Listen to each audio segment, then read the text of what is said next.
Uma canequinha da Argentina. Bésame, bésame mucho, como se fuera essa noite la última vez. Salve, gente minha. Bem-vindos, esse aqui é o vídeo extra de chamamento para um curso chamado SOS, um curso gratuito. Estou deixando esse vídeo aberto no YouTube também. E aí ele vai estar junto com os outros vídeos de recuperação SOS, superação de abuso narcisista. O relacionamento com o narcisista deixa as pessoas extremamente desreguladas. Então eu gostaria de colocar aqui, será que ele é, será que ele é, será que ela é, será que ela é? Vou fazer alguns esclarecimentos sobre as desordens de personalidade, né? Beatriz Barbosa, uma psiquiatra do Rio de Janeiro, fala de traços borderline. Existe desordem borderline, muito explosiva, muito irritadiça, que acaba fazendo muitas manipulações, muito drama. O histriônico, que é meio diferente, né? Tá nos artistas, tá nessa coisa, tadá, né?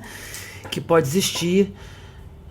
E os mais delicados do Cluster B, que é o grupo B do DSM-5, que é a desordem narcisista, ou os traços narcisistas, e a desordem antissocial, que são traços sociopata e psicopata.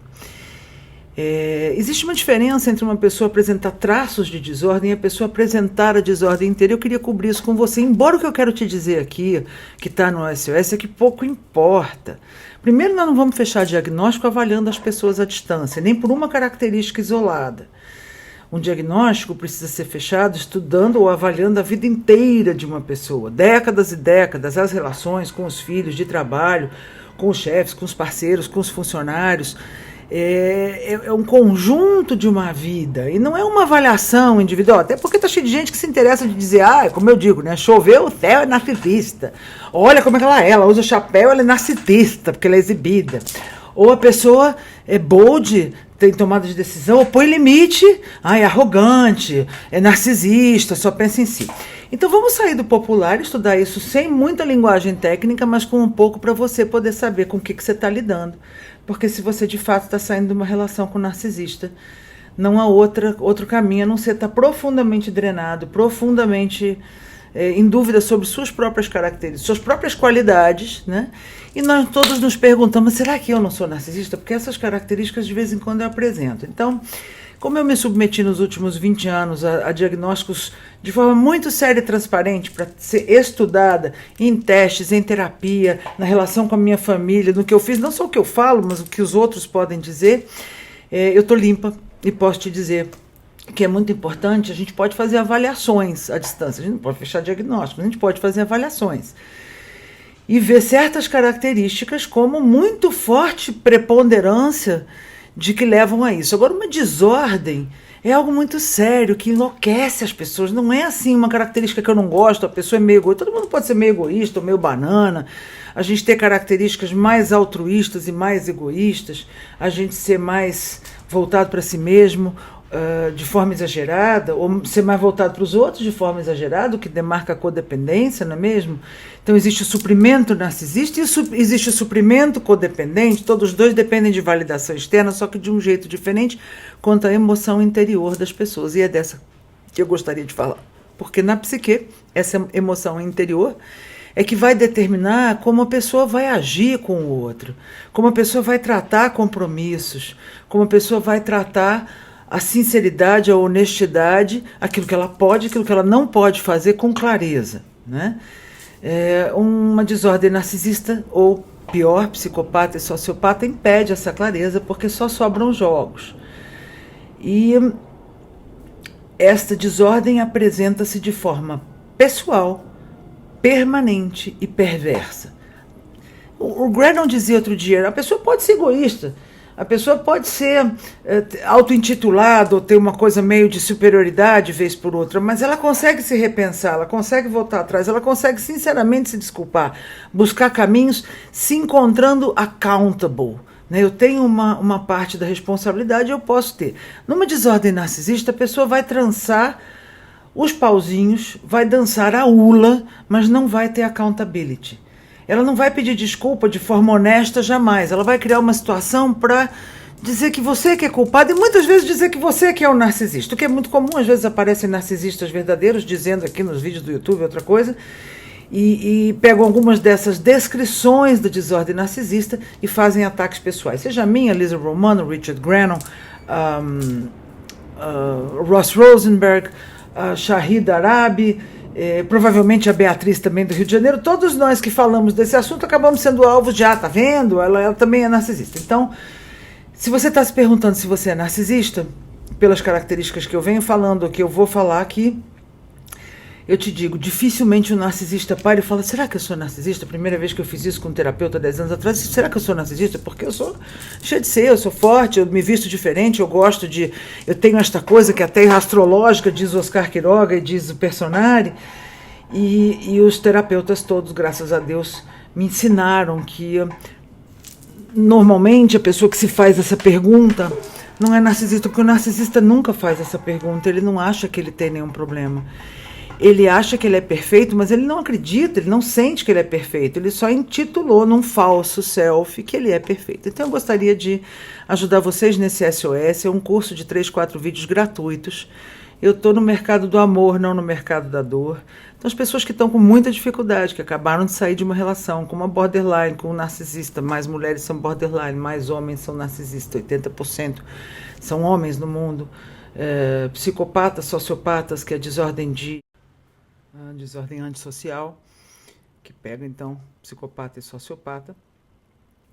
E a noção de que você está lidando com uma pessoa assim, ela traz coisas terríveis. De verdade, são pessoas capazes de jogos, e se isso fica comórbido, eu prometo que são as últimas palavras meio técnicas no assunto, ou seja, comórbido é um termo que a gente usa para diagnósticos combinados. Então, você tem o psicopata comórbido narcisista, comórbido borderline, que são explosivos, ferozes, muito ciumentos, tem comportamento impulsivo, de bebida, de direção perigosa, de drogadição, de sexo irresponsável nas suas crises, né?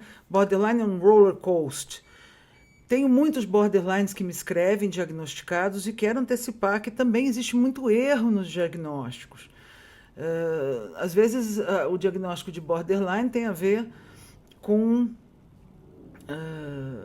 uma verdadeira tendência a não estar muito firme com a sua identidade, se identifica com os parceiros, vai mudando de profissão, vai mudando de o que fazer, e um roller coaster emocional, né, em que a pessoa tem muito drama, muita tristeza nos momentos baixos, muita euforia. Parece com bipolar, mas bipolar é outra praia. Bipolar é uma praia que pega doença mental. As desordens de personalidade não são uma doença mental, são um vírus na personalidade. É uma personalidade que se distorce. E normalmente isso se origina em trauma. É preciso que eu te chame a atenção, porque a origem do trauma, do codependente, das pessoas que são alvos, os empáticos normalmente, que são alvos de narcisistas, como o termo buquê, que eu utilizo aqui para tratar essa turma, também tem inseguranças, também não se sentem tão válidas. Então, quando eu falo de selfie falso, selfie verdadeiro, você pode confundir e dizer, bom, mas eu acho que eu também tenho um selfie falso, porque eu pareço mais firme do que eu me sinto. Então, vamos separar. O falso self, segundo o Sam Vaknin, que é autor de Maligno Self-Love, Narcissism Revisited, o Auto-Amor Maligno, Narcisismo Revisitado, é um especialista muito importante que desmembrou esses jogos. Ele mesmo diagnosticado narcisista numa luta franca, científica, um gênio absoluto, que fez algo de melhor com a desordem dele ao ensinar e ajudar alvos, vítimas ou sobreviventes de narcisismo. O Sam Vaknin é muito claro quando ele diz, qual é a diferença do self verdadeiro para o self falso? O self falso do narcisista, retomando o que a gente ouviu em outros vídeos e por isso você veio parar aqui no SOS. A lenda, a metáfora, o mito narcisista, ele se olha no lago, se apaixona pela própria imagem, inclusive morre afogado, né? E ele elege essa imagem como um self para apresentar para o mundo. E ele sai apresentando para o mundo isso, mas isso desplugou do self verdadeiro. Então, num self falso, o narcisista quer confirmação externa. Reserve. Num self verdadeiro, se você tem codependência, é empático, quantos psicólogos às vezes me escrevem e falam, nossa, Clau, casa de ferreiro, espeto de pau, eu sou psicóloga, caí na malha de um narcisista, não podia ter acontecido isso. Eu falo, imediatamente pare de se invalidar. Eles são artistas de Hollywood, eles enganam, está escrito no DSM-5 isso, que eles são artistas de Hollywood, eles enganam as pessoas, eles são muito ardilosos e dão nó, e quando você vê, você está naquela teia. Agora, o psicólogo ou o terapeuta ou o profissional da área de saúde que fala como pude eu cair nisso, eu vou dizer, bom, desde quando o médico não pega gripe? Desde quando o médico não pode pegar dengue? Tem mosquito para todo mundo, não é porque o cara é médico que ele está imune a todas as coisas. Igualmente, nós somos humanos. E psicólogos ou profissionais humanistas ou pessoas empáticas que gostam de ajudar e que são compreensivas são alvos perfeitos para narcisistas. Porque no selfie verdadeiro, voltando, apesar de codependente, que também tem um problemito, não é bonitinho ser codependente, não é porque você quer ajudar os outros que você é codependente, que isso é legal. Isso também é uma desordem, isso também sacaneia a sua vida e a dos outros. Eu vou contar por quê. Entretanto, você, com o selfie verdadeiro, você busca a validação externa, só que você busca o olhar de afeto. Definição de Sam Vaknin, página 268. O selfie verdadeiro busca o olhar de afeto. O selfie falso do narcisista busca a confirmação externa, mas ele não está nem aí para você. E isto é muito estranho porque, voltando, selfie verdadeiro, selfie falso. No selfie falso do narcisista, há muita sedução, há muita manipulação, há muito love bombing, o bombardeamento amoroso. A pessoa é tudo de bom, você é maravilhoso, você vai ser pai dos meus filhos, você vai ser mãe dos meus filhos. Encontrei tudo que eu queria, eu quero casar, fala, é text, é uma coisa 24/7 grudado, não é? Então essa liga, narcisistas são codependentes também, então tem aquela necessidade.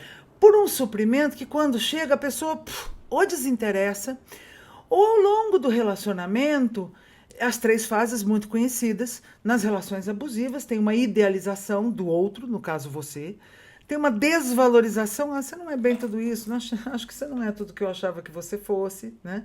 Então tem um jogo que é de controle e poder, porque na psicopatia, em todos os cluster B, deixar o outro no controle e poder é muito importante, porque essas pessoas estão num selfie falso. E num selfie falso não tem lastro, a criança interna morre.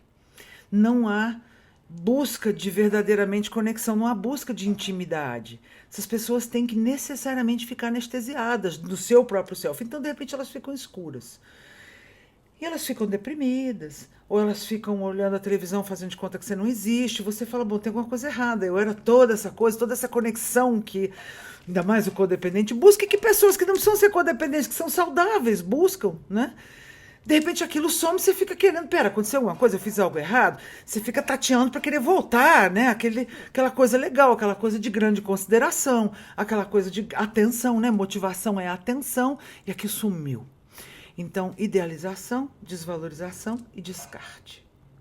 Às vezes, numa relação de muito tempo com um narcisista, esse ciclo, esse triângulo, esse ciclo de idealização, love bombing, bombardeamento amoroso, desvalorização e descarte acontece 300 vezes.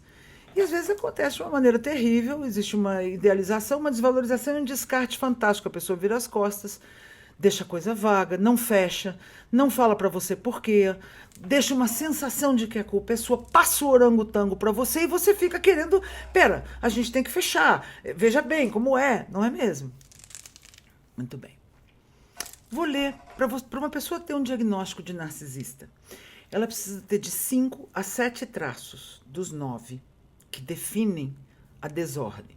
Hoje em dia tudo é distúrbio, tudo é desordem, tem 1000 nomes, e as pessoas se apegam a isso e falam, não, eu sou TDAH, eu sou borderline, eu tenho, e como se aquilo fosse uma desculpa para ela não assumir a responsabilidade por si. Vou começar te dizendo, não acredito em nada disso. Não acredito em diagnóstico, em desordem, como uma coisa como se fosse a cor dos olhos, ou como se fosse a característica genética da gente. Não existe uma evidência científica de que isso é genético, de que isso é hereditário, de que isso é uma doença que está ali.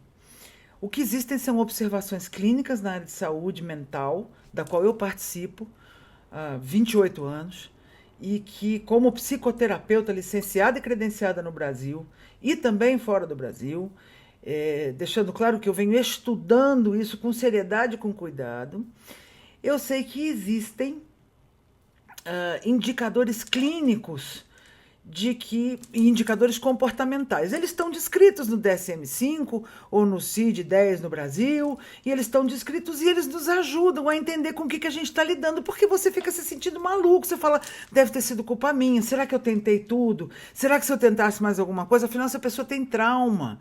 Eu podia ajudar a pessoa a superar o trauma, então ela ia agir diferente, porque ela está sofrendo. E isto é um papo de lelé, você está batendo palma para louco dançar. Ela está sofrendo, ela tem raiz em trauma. Mas eu não conheço evidências clínicas de que essas pessoas melhoram, porque o que acontece é que elas vão para a terapia e elas fazem os mesmos jogos, que além do idealizar, desvalorizar e descartar, entra a triangulação. Então triangula com o terapeuta, triangula com seu filho, triangula com seu gato, triangula com seu cachorro, triangula com o chefe no trabalho, triangula com a mulher na televisão. Faz comparações sutis que vão pelo ar e você percebe que tem um jogo acontecendo que é de controle e poder para te deixar uma concha vazia, ali só dependendo daquela pessoa. A desordem narcisista também faz com que as pessoas desfaçam sua rede de apoio e comecem a ficar sozinhas, isoladas só com a figura do narcisista. E isso é assim, você começa a implicar com a sua mãe, começa a implicar com a sua melhor amiga ou com seus irmãos, e aí te afastar de tudo de maneira que você só tenha essa pessoa e você seja um suprimento narcisista seguro. Você não pode se nutrir de mais ninguém, então você não pode deixá-los. Você vai ficando o que na comunidade internacional clínica a gente chama de uma concha vazia. Esses jogos são perversos, permanentes e pessoais, eles não são uma característica ou um lado, e eu vou falar mais sobre isso. Mas vou ler os 9 traços que as pessoas precisam apresentar de 5 a 7 de forma pessoal, permanente e perversa. É o tempo inteiro, nunca essa pessoa está em outra situação. Primeiro traço, estou aqui com o DSM-5, que é a última versão do Disease Statistics Manual na mão. Tem uma sensação grandiosa da própria importância. Por exemplo, exagera conquistas e talentos, espera ser reconhecido como superior sem que tenha as conquistas correspondentes. Alguns de nós somos um pouco exibidos. Outros de nós somos profissionais liberais, somos médicos, ou somos escritores, ou somos professores, ou somos consultores, ou temos um negócio próprio. Nós precisamos contar das nossas conquistas, nós precisamos falar calma e firmemente por que nós somos bons e por que vale a pena comprar de nós ou entender nosso trabalho. Isso não faz de nós pessoas narcisistas. Pode até haver traços narcisísticos nessa nossa característica, mas no transtorno de personalidade narcisista, aqui nós estamos falando do transtorno, linguagem em português, uma sensação grandiosa da própria importância, exagerando conquistas e talentos, e esperando ser reconhecido como superior sem que tenha as conquistas correspondentes. Eu estou falando que isso acontece de forma permanente, pessoal e perversa. Eu sou melhor que você, eu fiz e eu aconteci. Eu estou com uma mulher maravilhosa, ó, ela é, sabe quem é essa mulher? É tudo de bom, né? Já tive narcisista perto de mim que me exibiu, igual Totem, né? Ou então, através dos amigos ou das relações, eu conheço fulano de tal, eu me relaciono com o cara que é famoso, eu conheço o cara, ele começa a contar as vantagens do cara, quanto dinheiro o cara tem, como o cara é poderoso, faz e acontece. Se você olha e fala, ele está contando vantagens sobre a vida do outro, eu não estou entendendo. Então, entenda que essa perversidade, essa sensação grandiosa da própria importância exagerada, para estar superior, sem as conquistas necessárias do próprio mérito, é pessoal, permanente e perversa. E vale tudo. E essa pessoa está o tempo inteiro se fazendo superior. Às vezes nos narcisistas chamados de encoberto, ou narcisistas tímidos, até mesmo narcisistas fracassados financeiramente, isso aparece através de um ressentimento profundo e de uma raiva muito grande, e de ter razão de uma maneira técnica, ou de ter razão de uma maneira, mas existe uma superioridade auto-intitulada, não baseada em trajetória. Eu sou melhor porque eu sou melhor e acabou, entendeu? Não é por trajetória, não é por intenção, não é por trabalho. Percebeu a diferença? 2 dos 9 itens de desordem narcisista. É preocupado com fantasias de sucesso ilimitado, poder, brilho, beleza ou amor ideal. Esse é o 2. Poder, brilho, beleza ou amor ideal. Eu gosto de falar do Donald Trump porque ele não só foi diagnosticado por muitos de nós, não diagnosticado, vamos dizer, ele foi avaliado, porque nós podemos fazer avaliações. De novo, o Sam Vaknin assistiu algo como 130 horas de vídeos do Donald Trump ao longo dos anos, e fez um laudo de avaliação, ele como PhD, como especialista em saúde mental, mas também o professor de Harvard, também o Richard Grannon, também um monte de gente, inclusive discutindo com autores do DSM-5 que resolveram defender o Trump, talvez porque, não sei bem porquê, qual foi o arranjo que eles fizeram para isso, mas o Trump é um exemplo típico de alguém preocupado com fantasias de sucesso, let's make America great again, né? Um sucesso ilimitado, poder, brilho, beleza ou amor ideal. Então ele anda com mulheres que, né, tem aquela música do Vinícius de Moraes, né? Você que não para pra pensar que o tempo é curto e não para de passar. Você vai ver, você que não para pra me ver. E tem mulher pra usar ou pra exibir. Você vai ver o dia em que fria você vai entrar. Por cima uma laje, embaixo a escuridão, é fogo, irmão. Narcisistas deixam um rastro de destruição atrás deles. As relações são todas iguais. Muda o boneco, muda a boneca. O boneco que a narcisista, a borderline ou a desordenada, estava namorando, seduzindo ou usando, ou muda a boneca e o script é absolutamente o mesmo. Nessa coisa de grandiosidade fantasiosa, eles mentem. Porque eles têm que contar vantagem, eles têm que dizer que eles são melhores e que eles sabem mais e deixam uma névoa de mistério muito grande. Não é que assim, claro, é isso por causa daquilo, desenha, sabe? Tem gente que desenha, olha, é assim que eu acredito que é. Não, eles deixam essa névoa.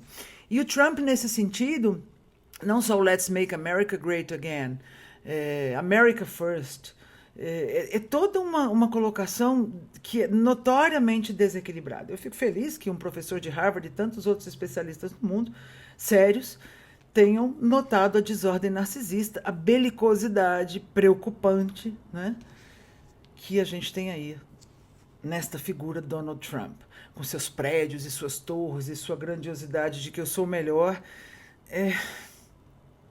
For Christ's sake. 3.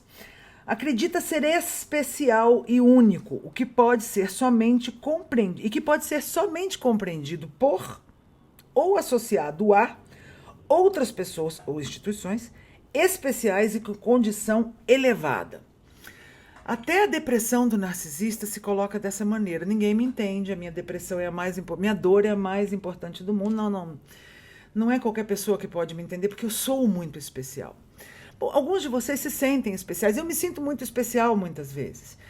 Agora, o que é importante dizer é que a gente precisa ter o discernimento, e essa é uma avaliação tanto íntima da gente para com a gente mesmo, quanto clínica, se você se submeter a uma avaliação clínica, como eu me submeti, ou como eu ajudei milhares de sobreviventes, já com 10 anos de trabalho especializado em pós-traumático e pós-traumático complexo, com meu livro Sobreviver, Instinto de Vencedor, com esse trabalho que é voltado para a resiliência, voltado para dar a volta por cima, ajudando as pessoas a se olharem e também a dar um feedback, dizer, olha, aqui você marca, aqui você está contando, aqui você tem uma codependência extrema, ou aqui você tem um narcisismo protuberante, a gente pode diagnosticar, mas antes de qualquer coisa, você está assistindo um vídeo no YouTube e no quantumhouse.com/plataforma, tem nos créditos aí onde você encontra o curso com mais vídeos, SOS, gratuito, que está te ajudando a ver. E aí, ó, eu tenho esse sentimento de ser especial, eu te pergunto, é selfie falso? De querer ser especial para ficar bem na foto, apesar de que fica superficial, perde o plug, dá perdido, muda de assunto, de repente fica blasé? Ou é um selfie verdadeiro que quer se sentir especial porque quer o olhar de afeto, quer o olhar de amor, olha que legal que eu sei fazer, olha como eu sou, não sou, né? Então, o selfie verdadeiro busca a intimidade, busca o vínculo, quer DR, quer discutir a relação. Narcisista não quer discutir a relação, embora eles percam bastante tempo, às vezes a gente perde noites e noites e dias em DRs. Por quê? Psicopatas em especial. Júlia Barani não me deixa mentir, uma especialista, psicanalista muito amada. E outros especialistas que psicopatas fazem a salada de palavras. Você fala, fica ensinando coisas do jardim da infância, tipo o que é compaixão, o que é educação, por que você não muda de assunto e deixa de lidar com certas coisas, por que você deve se posicionar sobre o que vai fazer e o que não vai fazer, o que é importante para você e o que não é. você fica ensinando coisas do jardim da infância para essa pessoa. E se você está fazendo isso, desconfia. Realmente, todo o cluster B, toda a desordem da psicopatia tem a ver com uma falha no desenvolvimento psíquico. Psicopatas, narcisistas e cluster Bs têm que ser tratados através da psicologia infantil. O Seveknin chama isso de Code Therapy, uma certificação que eu honrosamente recebo na primeira turma de especialistas de saúde mental. Faço curso com todo mundo para aprender que funciona. Essas pessoas não vão à terapia buscar crescer, elas têm que ir buscar ser tratadas na sua psique com aquela criança dos 8 anos ou dos 12 anos de idade que ficou extremamente abalroada. Então é uma desordem de amadurecimento. Você está lidando com uma criança. Só que uma criança, na vida adulta, com acesso a dinheiro, sexo, poder, relacionamento, todos esses entrosamentos, faz um estrago tremendo. E te põe em dúvida, porque é quase como estar com um Joker, né? O próprio psicopata é o Joker, o narcisista mais ainda, é o enganador, né? Então, bom, essas pessoas querem ser especiais através de um selfie falso. Ou de contar vantagens sobre terceiros, como a gente viu nos itens iniciais, ou de contar vantagens de si mesmas num selfie falso, é só a imagem. Ela não está sentindo nada, e aí começa a aparecer perigos, né? Porque não tem remorso, não tem consideração verdadeira, como eu disse em outros vídeos que você pode ter visto, de repente a pessoa muda uma cara e ela não está mais ali. E você fica se sentindo mal e você diz, bom, aconteceu alguma coisa, porque tinha toda aquela coisa boa, e de repente esfriou, esquisitou, a pessoa parece estar com raiva, ou te deixa meio no limbo. Por que te deixar no limbo? Ou te fazer acusações mesmo? Tá falando assim comigo por quê? Por que tá mexendo? Por que tá olhando desse jeito? A pessoa chama pra briga, se for comórbido com borderline, ou tiver muito fight, enfim. Então não tem problema a gente querer se sentir especial. O questionamento é, eu quero me sentir especial em contato com o meu self verdadeiro, com os meus méritos verdadeiros, e porque é gostoso me sentir especial, eu queria me sentir, ser especial para mamãe e papai, ser aquele bebê querido, ser aquela pessoa que é benquista. Quem não quer ser benquista? Quem é saudável quer. Mas os narcisistas, desculpe, a turma de desordem de personalidade quer ser especial sem mérito. E aí acredita que não é compreendido, que ele é único, especial, e só pessoas únicas, especiais, instituições únicas, especiais. Alguns vão para um lado kardecista, ou para um lado espírita, ou para um lado metafísico, ou para uma coisa maçom, ou para uma coisa assim que poucos compreendem, para poder dizer que não é qualquer um que vai compreender, porque é algo muito especial ao meu respeito. Isso é puro narcisismo. A pessoa tem desplugue com o self verdadeiro, que é capaz de amar, e aí ela precisa de essas figuras e fica viajando na maionese com essas figuras, mas levando muito drama e muita DR para um lugar escuro, exaustivo. Acabou de explicar tudo, acabou de dar aulinha sobre coisas básicas que a gente aprende no Jardim da Infância, dali a 10 minutos, você tem a sensação que você tem que começar tudo de novo, porque todo comportamento é de desordem, é de transtorno, e começa de novo a triangulação, o jogo, a indiferença, a agressão, ou mentira pura e simples, as pessoas mentem te olhando nos olhos, né? E dizem, não, você estava fazendo um esquema, eu sei, põe a culpa em você daquilo que elas estão fazendo, mas na cara dura. DSM-5, gente minha, DSM-5 está invertido aqui, mas o que está escrito aqui são artistas, melhor do que artistas de Hollywood. Então não se culpe se você caiu numa conversa dessa. Você estava buscando jogar limpo, a pessoa dá corda, traz um monte de assunto, joga todo tipo de tempero que é necessário para manter o jogo vivo. Quarto, demanda admiração excessiva. Donald Trump demanda admiração excessiva. Todos nós que somos auto-C, como que é o método Quantum, ou que somos histriônicos, ou que tem um pouco essa coisa, eu sou uma pessoa de comunicação pública, então essa coisa extrovertida demanda admiração, reconhecimento, até mesmo nós codependentes, ou pessoas que cresceram se sentindo invisíveis, 85% das famílias no mundo de hoje, desculpe avisar, você não está tão sozinho, a gente busca a validação externa, mas de novo, o selfie falso, o selfie verdadeiro. No selfie verdadeiro você pode buscar admiração, até mesmo ter um traço narcisístico aí. Buscar admiração excessiva ou buscar confirmação Validação externa é um problema também na codependência, mas você está buscando um olhar de afeto. Buscar admiração excessiva sem ter responsabilidade, afeto e nem tá nem aí para os outros é um perigo, porque essas pessoas vão apresentar isso de uma forma: me admire, me confirme, a minha confirmação de self é só para você dizer que eu sou o máximo e eu te descarto, tô nem aí para você. E de verdade, eles não têm remorso, de verdade, às vezes trocam de parceiros na cara dura e a pessoa fica muito destroçada. Até que deixa de ficar, porque a gente não merece ficar destroçado por causa de ninguém, muito menos por causa de um filhote cruz credo desse. Buscar validação externa, no caso do codependente, é ruim porque a gente também fica controlador. Olha, eu quero que os outros me validem. E se os outros não me validarem e não fizerem aquilo que eu quero para que eu me sinta bem, eu posso ficar ressentida, eu posso ficar controladora, eu posso ficar vitimada, eu posso ficar uma chata de galocha, querendo que os outros façam aquilo que eu quero, porque eu preciso da validação do outro, porque eu não me vejo, não me valido. Então começa aqui já dicas importantes do nosso SOS, depois venha fazer outros cursos mais longos e outros trabalhos de mentoria, de aconselhamento, de psicoterapia, que te ajudem a se ver, porque quando eu aprendo a me ver, a reconhecer meu valor, minha criança, minha divindade, meu bem, aquilo que eu já consegui de verdade por mim mesma, aquilo que eu consigo. E me olhar com olhos de amor, e me olhar com olhos de acolhimento. A automaternidade, eu tenho que fazer o reparenting, eu tenho que ser pai e mãe de mim e fazer essa maternidade, essa paternidade com elementos que talvez eu não tive. E nós vamos ver isso mais profundamente para aqueles de vocês que forem fazer programas mais profundos. Mas eu preciso me amar. Eu preciso me olhar com carinho. Eu preciso ser parceira comigo. Essa é uma coisa fundamental. Então aí eu fico menos codependente. Eu não vou ficar dependendo. E também não vou ficar indiferente. Quando eu me vejo e me amo e me valorizo, eu tenho uma certa tranquilidade e eu vou me ligar por amor. Não por fome. Não por dependência. E leva um tempo para a gente conseguir fazer essa mudança interna, depois que a gente sai de uma relação com um narcisista, ou mais de um. Muito comum que a gente tenha 2, 3 narcisistas in a row. Então, um psicopata no trabalho, um narcisista de namorado, às vezes um amigo, borderline, uma amiga. A gente tem relações assim.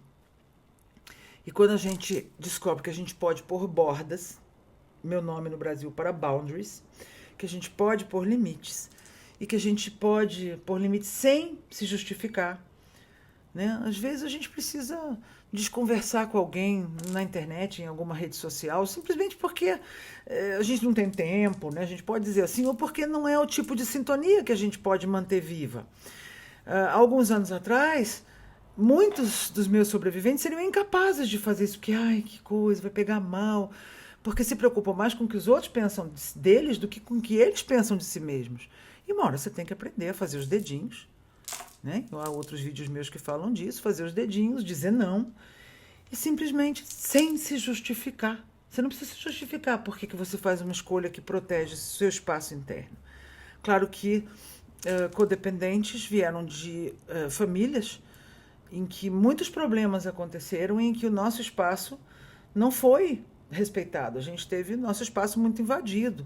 A gente provavelmente teve muita negligência ou teve agressão mesmo. Então, para aprender, peraí, esse aqui é meu espaço e eu quero que ele seja preenchido de coisas legais e que eu sinta isso tranquilo, eu preciso reeducar meu cérebro, porque o cérebro aprende. Então, por que eu não acredito em desordens? Porque o que foi aprendido pode ser reaprendido. Doença precisa de tratamento, desordem precisa de reprogramação. Narcisistas e psicopatas, ou de desordem antissocial, podem se curar, mas a gente não conhece casos bem-sucedidos. Toda a comunidade internacional clínica fala, putz, é muito difícil, porque o sujeito vai lá e faz o mesmo jogo. No caso borderline, tem sim bons sinais, porque há uma dor, há uma perda no momento da infância, daquela sua identidade, o que você gosta, o que você é, e o borderline fica nesse desequilíbrio. Mas os sintomas somem, 35, 40 anos, a pessoa está inteirinha em outro lugar, com muita terapia, porque tem que combater a impulsividade, a coisa explosiva de dar chilique, ou de se drogar, ou de beber, ou de sair para lugares assim de dessa desordem quase disruptiva, né, explosiva, e queria fazer uma nota aqui que o CPTSD, que é o Complex Post-Traumatic Stress Disorder, o estresse pós-traumático ganhou um C de complexo. O estresse pós-traumático complexo tem gatilhos, então pode ser um acidente de carro, pode ser um veterano de guerra, o que acontece mais nos Estados Unidos, algumas situações de trauma, que é o mínimo gatilho, uma música, um latido, uma freada, uma situação numa montanha, aquilo parece que traz de volta, é um gatilho que traz de volta a situação e a sensação de trauma. E a gente tem então o que chama estresse pós-traumático. No mundo emocional, o estresse pós-traumático complexo, às vezes tem gatilhos de muitos traumas que a gente teve emocionais, de se sentir sozinho, de ser tratado como inútil, de ser tratado como estorvo, de se sentir ou ser negligenciado ferozmente, ficar sozinho sem alimentação, de ser agredido, de viver com pessoas alcoólicas que são muito violentas ou que são muito enraivecidas e a raiva não pode ser dita, há adicto que não pode ser dito por eles e por nós, de ter que ser pai e mãe dos nossos pais, porque a gente mais cuidava deles do que ele de nós, doenças mentais na família, suicídios, mudanças de país, mudanças de cidade, falta de dinheiro, abusos, agressões físicas, abusos sexuais, quando a nossa sexualidade, nosso desejo original fora ludibriado. Então nós nos sentimos muito confusos, muito em dúvida, a gente fica com dificuldade de tomar as próprias decisões. Traumas mais simples, às vezes a gente fala, nossa, imagina, eu não tenho um problema desse tamanho. Nunca compare a sua dor e as dúvidas que podem ter ficado incutidas. Se a gente chega numa família que nos ama incondicionalmente, que nos dá a segurança de que a gente é belo, é bom, é bem-vindo, é querido, que as nossas necessidades podem ser atendidas, a gente se sente muito seguro e a gente não desenvolve estresse pós-traumático complexo. Mas às vezes, mesmo em famílias tidas como normais, como a gente sendo amado e tendo pessoas que fizeram o melhor que puderam, botaram comida na mesa, nos queriam bem, erraram, papai era meio isso, mamãe era meio aquilo, a gente passa um pano, a gente pode ter acessado inseguranças ou dificuldades no nosso desenvolvimento que se tornam problemas sérios, porque a gente tem dificuldade de tomar algumas decisões, ou porque a gente se sentiu sozinho e precisa curar isso, né? Então, muitas pessoas são diagnosticadas borderline, mas o que elas têm é estresse pós-traumático complexo. Isso é muito mais fácil de melhorar, porque a gente trabalha os gatilhos e a gente faz a automaternidade e paternidade. Como é que você faz isso? O Pete Walker tem listas, você indo no meu site, quantumhouse.com/plataforma, onde tem vídeos e o SOS, você vai encontrar as listas de automaternidade, em que você vai dizer coisas para você como que maravilha, que delícia que é te ver. Como você é lindo, como você é linda, como você é cheirosa. Eu fico tão feliz quando eu te vejo. Você é uma bênção.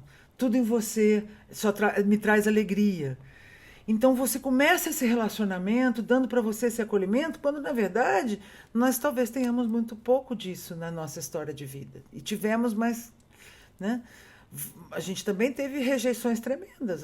Algumas pessoas têm auto-ódio, auto-nojo, têm muito medo, se sentem muito impróprias, um sentimento de inadequação profundo que algumas dessas dinâmicas de família nos ensinaram. Então nós fizemos programinhas, mas a Lisa Romano sempre diz: it's not you, it's your programming.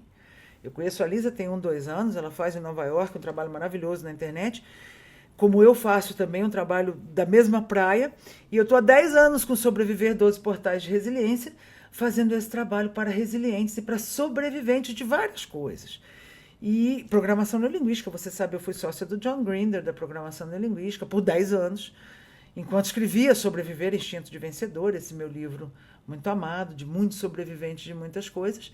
E é isso, não é você, é a sua programação. A gente teve alguns programinhas, inclusive neuropaths, caminhos neurológicos e aspectos do cérebro são formados a partir do mundo de percepções e crenças. É incrível a neuroplasticidade e os estudos formais que a gente tem em neurologia comportamental e também na física quântica, das faixas de energia. Não sei se você sabe, mas é muito interessante isso. Um morcego identifica a cor pela vibração auditiva. Então, o nosso cérebro define muito daquilo que a gente percebe como realidade. Portanto, nós percebemos como realidade alguns aspectos que eram só limitações dos nossos pais, programinhas deles também. Então é claro que eu sou suficiente, eu basto. É claro que você basta, mas você não aprendeu assim. Você talvez tenha aprendido que era muito inadequado, muito insuficiente, que era até nojento. Se você tivesse uma agenda própria, você podia apanhar, você podia ter um tratamento de silêncio aí. E alguns sentimentos na nossa família era autorizado, era benquisto. Outros sentimentos não eram autorizados e eram inclusive reprimidos. Algumas famílias você podia estar feliz, era bacana. Se você ficasse triste, você já tomava logo um esporro. Outras famílias, ao contrário, você tinha que ficar bem na sua. Se você mostrasse alegria, você ia ser. Um dia ou o outro, você sabe que ia haver um problema. Aberto ou encoberto. Algumas famílias eram permeadas com tantas emergências. Uma mãe narcisista ou borderline, muito explosiva, você sabe que você ia passar 1 ou 2 dias sem nenhuma explosão, sem nenhuma encrenca grande, que no terceiro dia a casa ia cair na sua cabeça. Algumas famílias foram assim. Se não é seu caso, não importa. Alguma coisa no seu padrão de infância trouxe este lugar, e aí eu quero falar com você no self verdadeiro, que cai em relações com narcisistas, que em inglês a gente fala, it's wrong, but it's home. Tá errado, mas é tão familiar. Então a gente se sente atraído, né? O Ross Rosenberg fala do magneto humano, que narcisistas e codependentes se atraem, ou empáticos se atraem. Ele foi muito criticado também nisso, que você falou, peraí, magneto humano? Não, a gente não é como uma coisa, como um imã. Mas eu entendi a metáfora que ele quis fazer, ele diz que é uma dança, e ainda que uma dança disfuncional, uma dança, uma coreografia, que os dois têm que fazer uma parte. É bem verdade. Como codependentes, nós ficamos dependendo dos outros. E narcisistas também são codependentes. Mas com um self verdadeiro, a gente quer o olhar de amor. A gente quer ter a consideração pelo outro, mas a gente está doentinho, porque a gente quer salvar o outro. A gente quer cuidar do outro. A gente quer que o outro precise de nós, então a gente tenta controlar as circunstâncias em que o outro vai continuar conosco, para que ele nunca nos abandone. E eu não posso cuidar do que o outro sente, do que o outro pensa. Mas eu tenho a única possibilidade de cuidar do que eu sinto e do que eu penso. Entretanto, como me faltou esse olhar de afeto ou de asseguramento, de ser assegurada, de segurança, né? De que eu era importante, de que eu era amada, de que o amor incondicional que eu precisava, especialmente até os 3, até os 7 e até os 12 anos de idade, marcando momentos da infância, eu posso ter ficado com essa boca aberta aí na vida, precisando dessa validação externa. E aí meu trabalho é começar a fazer bordas e me validar a mim mesma. Porque a validação que me dá paz não pode vir de fora. A validação ou o afeto, o amor verdadeiro que só pode vir de fora é muito bem-vindo. Eu amo ser amada, como eu amo também amar. Mas ela nunca suprirá uma falta de validação interna e sempre se desembocaria em relações disfuncionais e codependentes em que eu fico procurando controlar ou fico procurando que nada me desagrade na forma do outro me ver e não é possível. Não é o que o outro pensa de mim, é o que eu penso de mim. Não é o que o outro sente, é o que eu sinto. Então, isso é uma lição de casa que eu tenho que fazer. Voltando para a desordem narcisista e para a nossa lista de 9 itens aqui. É claro que o narcisista, buscando com o self falso essa validação externa, fica apertando seus botões. Te põe para cima, te põe para baixo, te descarta. E você fica ali, não, vamos para terapia, não, vamos ensinar. Não, e se fizer isso? E você só vai ficando enlouquecido. Ele vai dizer que você é que é louco. Ou ela vai dizer que você é que é louco. Ou ele vai dizer que você é que é louca. Ou eles vão dizer que vocês é que são loucos. E que você tem problema, que você é explosivo, que você não é razoável. Que imagina, você fica inventando coisa, é muito sensível, né? Então, antes mesmo, de novo, o que importa se a pessoa vai fechar diagnóstico ou avaliação de narcisista ou não? A pessoa está jogando limpo, a pessoa te dá perdido, você sente que fica uma coisa estranha no ar, então começa a aproveitar e curar essa coisa de não se validar e respeita a sua intuição e o seu sentimento. Porque pessoas normais, razoáveis e que estão num vínculo saudável não deixam a gente falando sozinho. Não marcam e de repente somem. Não fala, vamos fazer acontecer, de repente dorme. Mas é porque eu dormi. É porque teve uma coisa de trabalho. Como assim? Aí você começa a ficar assim, ansioso. Você é controladora, você é controlador. Não, desculpe. Eu marco com uma amiga. E se eu não vou, eu dou uma ligada. Bicho, não vou. Normal, tranquilo. Hã? Como amiga, não precisa ser essa relação de que a gente tá assim, tudo junto, misturado, para poder se validar, não. Não, uma coisa normal, uma coisa de pessoas sadias. Aí eu marco uma amiga, ai, amiga, eu dormia. Eu tenho uma amiga psicopata que se revelou bem depois. E bem invejosa e bem explosiva. Uf, que susto, né? Como assim a pessoa tira um negócio e diz coisas a seu respeito e precisa te desmontar, porque ela tem ali muita raiva de que você ama, de que você tem energia, de que você tem luz, de que você é de verdade, né? Essa pessoa fala, não, eu vou, tô indo pra aí, e não aparece. Na hora que você tá lá numa depressão, numa coisa, porra, socorro, me ajuda, eu tô aqui numa situação difícil. Aí você liga, a pessoa fala, não, tô indo pra aí. 13 horas depois ela liga, e aí, tudo bem? Tudo bem, ainda bem que eu sobrevivi só, porque isto não é amizade. Isto não precisa ser narcisista, cluster B, nem de todos esses nomes. Isto não é consideração. E você tem o direito de pôr bordas e pôr limite em quem te trata mal. Ou não tem uma consideração legal. Pô, o que é? Você aprendeu a ser maltratado? Vai ficar grudado nesse negócio a vida toda? Não vai. Então, assim, a pessoa te dá perdida, a pessoa fica vaga, a pessoa apaga coisa no WhatsApp, você percebe que tem um negócio esquisito, a pessoa fica superior, gosta de te exibir, mas não exatamente de te amar e de te ter consideração com seus sentimentos. Eles gostam de ser amados, mas não gostam de amar de volta. E às vezes, quando perdem a boca do suprimento narcisista, quando você fica de saco cheio e finalmente põe limite, vem com um monte de promessas novas, não. Às vezes, de uma forma que eu fico impressionada. A empatia do narcisista, ela é sofisticada, ela é de Hollywood. Eles têm o maior rapport, maior sintonia, conseguem perceber coisas mínimas. E dizem com as palavras que você precisa ouvir tudo aquilo que você gostaria de ouvir, aí você cai de novo. Você fala, não, é verdade. Eu percebi que não te dei valor. Eu percebi o homem maravilhoso que você é. Eu estava muito desequilibrada. Você sabe o problema que eu tenho com a mamãe. Você sabe o problema que eu tenho com as coisas. Eu também tive muita dificuldade enquanto eu crescia. Mas eu acho que você merece que eu cuide mais das nossas coisas. Eu percebi que eu não te dava um espaço para você poder ter tranquilidade no seu trabalho. Eu não podia ter feito isso aquele dia que você ia ter aquela reunião importante, que eu dei um chilique. Eu não podia ter feito isso. Eu sei que você não merecia. E eu acho que você merece eu estar mais calma. E tá, vai, faz um jantar para ele, se mostra, ele fala, nossa, que delícia, né? A borderline ficou calma. Dura 5 minutos tecnicamente. Dali 3 semanas a coisa tá pior do que estava antes. Ou o narcisista que vem e fala, eu não podia ter te deixado abandonada. Eu sei que eu não te dei a atenção que você merecia. Eu fiquei pensando que eu tinha que trabalhar, que eu tinha que lutar por causa de nós, por causa de você, ou mesmo por causa da família. E eu fui, mas era legítimo, mas não faz sentido, porque você tem que vir comigo. Se você não estiver comigo, não tem sentido. Você cai. Mas não dá 3 minutos, tecnicamente, ele tá de novo lá, andando sozinho para fazer o trabalho. Não, mas você tem que entender que eu tenho que trabalhar, você tem que entender que eu tenho que fazer não sei o quê. E, na verdade, não tem nada a ver com trabalhar. Tem a ver com eu. Não tem problema sucesso profissional. Se a gente amadurece e não cai nem pro lado ruim da árvore, que é narcisista, cluster B, puta, adoeceu, ferrou. Nem pro lado bom da árvore, que é o lado bom, entretanto, com fungo, que é codependência. E a gente fala, nem isso, nem aquilo, eu vou ter uma árvore nova, saudável. A gente respeita as nossas bordas e o nosso trabalho e respeita o outro. Porque o outro precisa ter o espaço do outro. Mas isso é negociado, gente minha. Isso é tranquilo. O outro vai trabalhar e não vai ficar fazendo jogo ou fazer coisas que, assim, às vezes ficam no mistério, porque eu não conto muito qual que é que eu tô fazendo, porque aí você fica assim, né, eu deixo a outra pessoa na insegurança, né, deixar a outra na pessoa em insegurança. Às vezes o joguinho adolescente é a mesma merda. Mas o que é uma desordem narcisista, se não um problema de desenvolvimento da maturidade? A psique não desenvolveu, a pessoa ficou cristalizada nos 8 anos de idade, às vezes nos 4, às vezes nos 12, tanto faz. Então, é o joguinho adolescente, de deixar insegurança, de deixar não sei o que lá, mas dizer não, mas eu te amo. Enfim, fica essa dramalheira que não chega a lugar nenhum.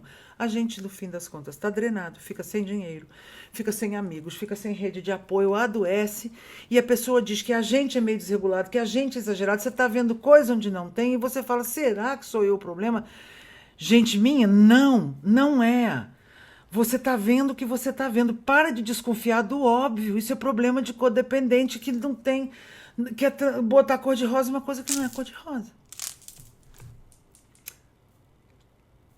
Quinto item. Apresenta um sentimento de possuir direitos. Por exemplo, expectativas irracionais de tratamento superior desculpa, de tratamento especialmente favorável ou que estejam automaticamente de acordo com as próprias expectativas. Às vezes, quando a gente discute política na companhia, eu vejo que o empreendedor, ou o diretor, ou a pessoa que quer certos resultados, ela fala, não, tem que ser gente confiável, tem que ser gente que está com a gente. Se você mantém um dado de saúde psíquica, você pode fazer exigências e querer coisas de uma determinada maneira, esse é critério. Quando você quer coisas especiais de uma maneira que a sua fantasia, o seu coração, ou a sua coisa infantiloide quer que a pessoa seja legal do jeito que você sonhou e que ninguém sabe qual é, by the way, né? Isto é um item de sentimento de possuir direitos e expectativas irracionais. O Trump tem muito isso. Ai, essas pessoas perigosas. Aí ele vai e bloqueia todos os países. Não. É preciso botar limites em pessoas com certas características ou com certas atitudes, mas essas características e atitudes têm que ser nominais, têm que ser reais e têm que estar justificadas em borders, boundaries, bordas, fronteiras, limites. Às vezes uma pessoa põe limites e outras falam é arrogante, é narcisista, é não sei o que lá porque tá pondo limite, porque você não gostou que recebeu o limite. I'm sorry, é assim a vida, não vai ser... Também não pode ficar infantilóide aí querendo que todos façam tudo para você. Entretanto, apresentar sentimento de possuir direitos, expectativas irracionais sem explicar como, sem porquê, é um item. Então, eu quero. Então, assim, um narcisista que eu namorei por pouco tempo, felizmente. Na verdade, que eu estava começando, eu não cheguei nem a namorar, mas ele estava muito determinado a namorar comigo e me levar para o altar. Foi uma relação rápida de um encontro internacional que eu tive, ele continuou comigo e aí ele disse, ele é estrangeiro, ele disse que ia visitar o filho. Que ele ia visitar o filho não, que o filho estava namorando com a namorada. O filho tinha 23 anos e estava morando com a namorada. Ele disse, mas ela não vai satisfazê-lo. Eu conheço ele, como ele é super diretor de uma companhia aérea internacional, Shox Fox Motherfucker. Então ele é como ele tem ambições altas. E eu conversei com ela, perguntei o que ela quer da vida, ela não soube me responder o que ela quer da vida, ela não tem ambição. E eu disse, escuta, mas assim, ela não tem 19 anos, ele não tem 23, eles são muito jovens, né? Talvez o que ele esteja precisando seja outra coisa nesse momento, né? A primeira relação afetiva importante dele foi morar com a namorada. Não, eu conheço meu filho, ele pode ser outra pessoa, mas ele é como eu. E isso não vai servir. Eu digo, tá, me diz uma coisa, você já visitou? Quanto tempo eles estão morando juntos? Tem 5 meses. Você já foi na casa deles? Não, porque eu não vou aonde não sou convidado. Eu fiz, vixe, gente, aprendi isso. Bandeira amarela, bandeira vermelha. Não espera namorar. O cara é mó grandalhão, cheio da grana. E cheio de achei, mulher de minha vida. Porque eles em 5 minutos querem casar, né? E eu tava num trânsito, não tava nem exatamente disponível. E ele me achou num trabalho que eu fui fazer em Miami, depois na África. Assim, você é meu número, você é tudo. Então, eu, né? Falei, não, pele fina, o cara, né, se ofende à toa, porque ele precisa de tratamento especial. Apresenta um sentimento de possuir direitos, expectativas irracionais. Então precisa ser convidado. Eu falei, desculpa, para ir na casa do seu filho que está morando com a namorada, você precisa ser convidado, você não vai aonde você não é convidado. Isso aí é narcisismo, hein, amigo? Você precisa que ele te mande em 3 vias o convite. Passa ali na lojinha, compra um mamão, uma camiseta, um boné, passa lá, filho, comprei um negócio que acho que você gostou, como é que vai? Ah, que legal que é aqui. Facilita, bicho. Que porra é essa? Percebe? 6. É explorador em relações interpessoais. Tira vantagem dos outros para atingir os próprios fins. Portanto, a gente sabe que quem tira vantagem dos outros para atingir os próprios fins vai estar na liderança, vai estar aparecendo publicamente. Podem ser empresários, podem ser políticos, podem ser religiosos, podem ser pessoas que falam e que têm uma liderança, né? Um empresário pode ser alguém que dá grandes oportunidades para os outros e gera emprego e renda e joga limpo e dá oportunidades para os outros. Pode ser também alguém explorador que só usa os outros e finge. É preciso saber discernir e também não acusar irresponsavelmente. Às vezes, é empresário no Brasil, então, tem uma cultura do CLT, legislação varguista, muito oportunismo. Então vamos ter a verdade em nome de Deus Pai Todo-Poderoso, da verdade, nada menos do que a verdade, aquilo que é pautado na realidade. Narcisistas exploram seu tempo, seu dinheiro, seu sexo, suas amizades, seus relacionamentos, acham bacana. Enquanto está bacana ter você, é bacana, né? E eventualmente tiram vantagem descaradamente, sem dar nada em troca. Se fazem de fracos, se vitimam muito, com toda essa coisa bold, com todo esse sou melhor, eles se vitimam, estão fazendo, né? Faz uma vítima profissional. Então, esta capacidade, essa característica exploradora, se você tem um namorado pobre, você está pagando para ele coisas, é diferente de alguém que tem uma crise financeira passageira. Mas cuidado, codependente se engana e fala, não, é uma crise passageira, afinal eu tenho uma condição melhor, eu vou ajudar. Ou você tem uma namorada ou uma esposa que tem uma situação de família toda complicada e a mãe se endividou e o irmão tem não sei o que lá e você está pagando para todo mundo, dando tudo e a pessoa só fica fazendo drama, jogando para baixo, para cima, enquanto continua te sugando. Cuidado, pode ser uma bandeira amarela e provavelmente vermelha, você precisa ter limite de até onde ir com isso, né? Então, esse caso de ser explorador de relações é algo bastante importante. E alguns de nós, como codependentes, se curva até aparecer as calças.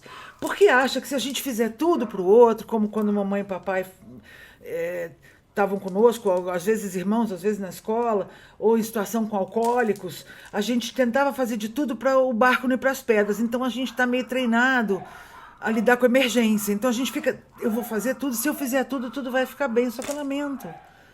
Pra gente ser amado, a gente tem que estar à vontade na própria pele com bordas e a gente faz de tudo para estar bem em nós mesmos, o outro tem que fazer de tudo para estar bem nele próprio ou nela própria e a nossa troca é sadia. A gente tem responsabilidade, accountability e a gente não explora os outros. Então, quando você faz uma coisa por mim, eu tenho um desejo natural de fazer outra de volta. Muitos narcisistas e muitos psicopatas e a maioria dos cluster B arrumam um drama, uma confusão para justificar por que eles não conseguem a sacanagem que o ex-marido delas fez, ou a sacanagem que a ex-mulher fez, ou porque o mundo foi cruel, então eu gostaria muito de fazer, eu me sinto mal. Um monte de dramalheira, mas que no fundo não redunda numa capacidade de ir lá e comparecer. E às vezes comparecer não é comparecer com dinheiro. Você pode perfeitamente comparecer com atitude, comparecer com eu vou tomar um café com você, eu vou aí cedo. A pessoa se esforça para dar algo de volta. Quando as pessoas têm crises financeiras crônicas é porque elas não conseguem fazer prosperidade. Eu desconfio de quem tem crise financeira sempre, porque essas pessoas não dão nada, porque elas não produzem nada, porque elas estão com muita dificuldade num buraco emocional e se vitimando. Quando você para de se vitimar e resolve que você vai trabalhar como jardineiro, que você vai fazer dinheiro, você vai convidar a sua namorada para tomar um café, ou você vai ajudar o seu marido alguma coisa. Né? Então é preciso ter saúde. Portanto, explorar é uma questão que a dificuldade emocional acaba dando uma característica de explorador, mesmo que a pessoa não tenha intenção. Mas se mexam, né? E nos mexamos para não ficar nessas situações. Às vezes tem amigos que só nos usam, mas não nos trazem nada de volta. Por quê? Eu dou tanta coisa legal, a pessoa também tem que trazer uma coisa legal para nós. Mas nós temos que estar com essas bordas e nos sentir dignos. Eu basto e eu sou merecedora. Quando eu me olho, trato a minha criança como, nossa, como você é legal, que maravilhosa. E trato os meus flashbacks emocionais de trauma complexo, né, de estresse pós-traumático, dessas emoções todas difíceis, e falo, calma, você está com medo, mas você não está em perigo. Respira que é grátis. Calma, você pode manter a calma. Você está com essa necessidade, você está lidando com alguém maluco, mas você não está maluco. Então saiba, se olha com o respeito que você merece. E eu me acalmo, o que acaba acontecendo? Ah, uma maravilha, eu acabo podendo verdadeiramente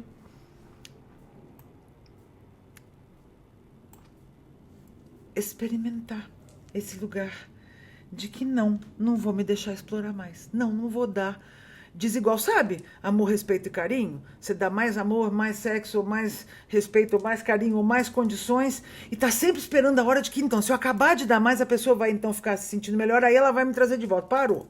Para. Primeira página, número 1. A gente tem que ter isso no equilíbrio. Agora, se eu não me sinto merecedora, eu acho normal, né? It's wrong, but it's home. Estamos a errar, mas estamos no lar.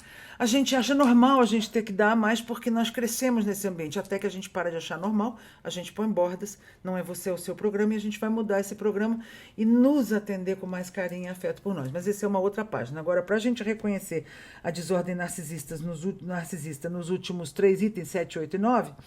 7. Carece de empatia, reluta em reconhecer ou identificar-se com os sentimentos e as necessidades dos outros. Essa frieza que aparece quando eles mudam uma cara, parece que essas pessoas não têm empatia. O Sam Vaknin diz que eles têm empatia fria, mas não têm compaixão. De repente está passando um filme, todo mundo chorando, você vê que ele tem a frieza. Às vezes eles choram compulsivamente de uma forma dramática, ou no filme ou por outra situação, mas não tem empatia. Você está falando uma coisa, ele te olha com uma frieza, assim, você fala, não tem ninguém aí dentro, e não tem mesmo.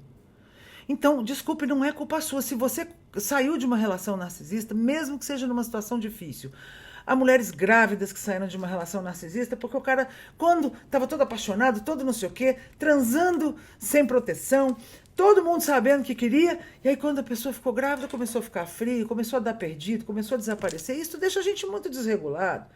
E aí quando está no terceiro mês e a pessoa decide que não mais e que aquilo deu um limite para ela, eu tenho que te dar os parabéns, vai ter neném, e vai ter neném sem estar com esse distúrbio permanentemente enlouquecendo a todos. É muito difícil criar filhos sozinha, mas eu criei. E graças ao bom Deus tive companheiros maravilhosos também. Depois disso, enquanto na vida, e uma rede de apoio de amigos e de familiares, e de Deus e do meu self, e dos profissionais que me ajudam e me ajudaram. Então não tem por que a gente estar com um filhote de cruz credo que não tem compaixão, porque você vai se sentindo tão vazia que você adoece. E não é culpa sua, você adoece porque você se sente muito. Será que eu sou mesmo? Será que o problema é comigo? Não, não é. Você está lidando com gente desregulada, então você deu respeito, saia daí. Continue saindo daí, continue trabalhando sua rede de apoio. Pai, mãe, irmão, amigo, terapia, medicina, meditação, espiritualidade, todas essas coisas são muito importantes. E persista, porque nós ficamos muitos anos com um flanco aberto e uma necessidade de validação para cair na conversa assim. Agora a gente aprende a ver bandeiras e fala, não vou cair nisso, porque não, né? 8º item, é frequentemente invejoso em relação aos outros, ou acredita que os outros o invejam. É tão engraçado isso, né? Porque eu nunca dei muita bola para mim, nunca achei que fosse passível de inveja, nunca achei que ninguém me inveja. Confesso que fui até um pouco ingênua, com 28 anos de carreira e de empresa, de repente eu vejo e falo, nossa, eu sempre dizendo, olha que legal, eu sei fazer isso, olha como isso é legal, olha como aquilo é legal, e achando que as pessoas iam sempre achar bom, porque querendo sempre esse abraço, esse olhar de afeto, esse incentivo, que eu tive muito em muitas partes da minha família, que faltou muito em outros momentos, da minha própria cura, de uma família com divórcio, com mudanças internacionais e tal, então tive minha própria coisa, mas eu achava que era só bom falar, né? E de repente eu descobri que não, alguém, recentemente, olha, depois de 30 anos de carreira, alguém chega e fala, olha, nem todo mundo acha bacana, tem gente que tem inveja, fala, imagina, é metida e tal. Bom, o que eu vou fazer? O que os outros pensam não importa, importa o que eu penso, a minha intenção que está no meu coração, e eu me fazer feliz e me sentir bem na minha própria pele, e ser honesta quanto aos meus próprios sentimentos, comigo mesma. Não me enganar a mim mesma. Isso só eu e Deus posso saber, eventualmente a minha equipe, eventualmente o meu terapeuta, eventualmente o meu médico, eventualmente essas pessoas que me conhecem há muitos anos, saberem a exata natureza. Eu tenho muita gente a quem eu me abro, eu me coloco vulnerável de uma forma tranquila. O narcisista não se coloca vulnerável, por isso a terapia para ele não funciona. Ele nunca se abre de forma vulnerável, percebe? E aí, essa coisa de ser frequentemente invejoso fica engraçada, porque eu nunca achei que ninguém me invejasse. Mas eu namorei esse narcisista, que é o psicopata de jardim, porque eles são muito vaidosos e fazendo exibições, e ele dizendo as pessoas têm inveja de mim. Eu dizia, mas inveja de quê? Quando eu fui conhecendo um pouco melhor, uma relação toda destrambelhada com a única filha, ou com o único filho, ou com tal situação, ou com não sei o que lá, inveja de quê? Essas pessoas não têm crise de meia-idade, elas têm colapso de meia-idade. A vida cai como um baralho de cartas. Todos os outros parceiros, as outras parceiras vão pelo mesmo buraco. E alguns de vocês, sobreviventes, vêm aqui e falam, e será que a outra pessoa que ele vai ficar não vai fazer isso? Tem vontade de avisá-la? Dar. Não vai avisar nada, isso não é da sua conta. Você tem que começar a se voltar para você. Claro que é igual às outras relações, mas sabe o que? Não é da minha conta. Eu tenho que conseguir me distanciar, eu tenho que conseguir olhar para mim, me curar e ir para contato zero.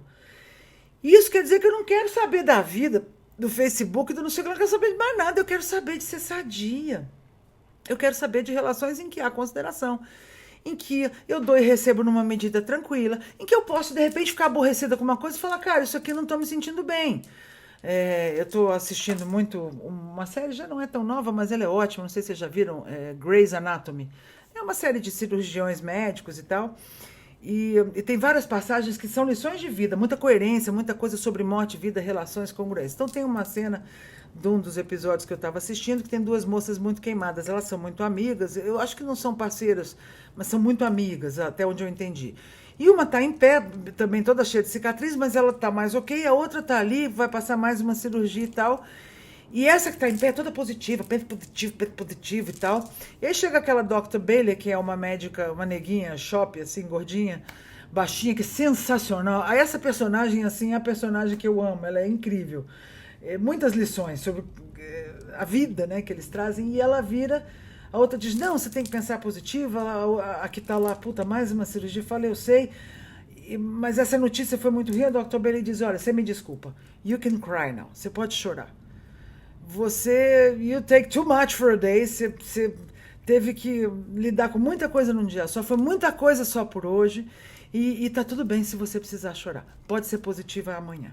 Amanhã você vai pensar positivo, mas hoje você tem que poder chorar. Então você não pode suspender seus sentimentos, e você tem que poder chorar. E aí ela chora. Depois as duas têm uma briga quando elas estão sozinhas, uma outra médica está olhando, em que essa que está na cama fala, olha, você me desculpa, mas assim, eu tenho muitos sentimentos que eu não tenho direito de expressar para você. Porque quando eu vou falar o que eu sinto, você ou me faz sentir ridículo, ou me põe para baixo, ou faz sentir que eu não estou sendo positivo o suficiente, então eu começo a falar, bom, eu não quero ser a pessoa que não ajuda a gente a melhorar, porque as duas sofreram juntas um acidente de carro terrível, então, parecendo dois monstrinhos com metade da cara toda assim. Então eu preciso te dizer que eu não estou sendo negativo ou não sendo positivo, eu estou só expressando o que é necessário, porque é um momento que, eu não sei se você sabe, mas tem hora que eu fico 40 minutos na garagem e não consigo sair com o meu carro para o trabalho, e choro, porque eu não quero enfrentar as pessoas me olhando do jeito que elas estão me olhando, porque está sendo muito difícil. Aí ela chora. Aí a outra fala assim, ela falou, então eu quero te dizer que eu xingo aqueles seriados na televisão em que as pessoas falam, os seriados ou live, sei lá, se aqueles programas ao vivo, ou até mesmo as reportagens de televisão em que as mulheres estão sofrendo porque perdão, o Mr. Perfect, o cara não é o senhor perfeito, não é o homem certo, e ficam achando pelo em ovo, problema onde não tem. Eu olho e falo, suas vacas, vocês estão achando problema nisso, com essa cara perfeita, com tudo no lugar, vão pro inferno. E fico morta de ódio, porque eu sei que o problema que elas têm não é problema, elas deveriam saber que elas têm tudo para estar ok. E aí as duas riem, choram juntas e tal, né? Então, quanto a isso de ser frequentemente invejoso, achar que os outros invejam eles e te fazer se sentir mal sobre os seus próprios sentimentos e de colocar em você a culpa, é algo que você tem que desenvolver bordas e dizer, não, desculpe, não é culpa minha. Não, você está cantando uma pessoa bem na minha frente e eu estou vendo. Não, de verdade, você ficou vaga e é meio estranho e você não está... Qual é o seu jogo? Você não vai me assegurar? Então, gente, é narcisista ou não é narcisista? Eu já falei, não importa muito. Você está se sentindo bem? Se toca nas bandeiras vermelhas e amarelas para ter um equilíbrio entre dar e receber. E, afinal, você vai ter que trabalhar em você para esse merecimento ser algo que você sente, não só que você racionaliza. Nono e último item da desordem de personalidade narcisista. Demonstra comportamentos ou atitudes arrogantes e insolentes. Trump... Outras pessoas são arrogantes, muitas pessoas autousadas, empreendedores podem ser arrogantes vez por outra, mas isso aqui é permanente, pessoal e perverso. Essa pessoa nunca é humilde, ou é tranquila, ou fala, puta, não sei, o que vocês acham, divide, e tem esse momento. Não, ela é arrogante, insolente, segundo Richard Grennan, de forma pessoal, permanente e perversa, e demonstra esta coisa insolente e essa atitude de superioridade de cima para baixo o tempo inteiro. Ela está sempre de cima para baixo. Não tem aquele cara, o que você acha? Me aconteceu isso, contar algo sobre si, algo que o faz humano, né? Então são verdadeiramente replicantes.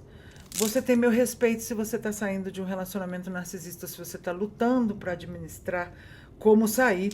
Melhor dos mundos é sair.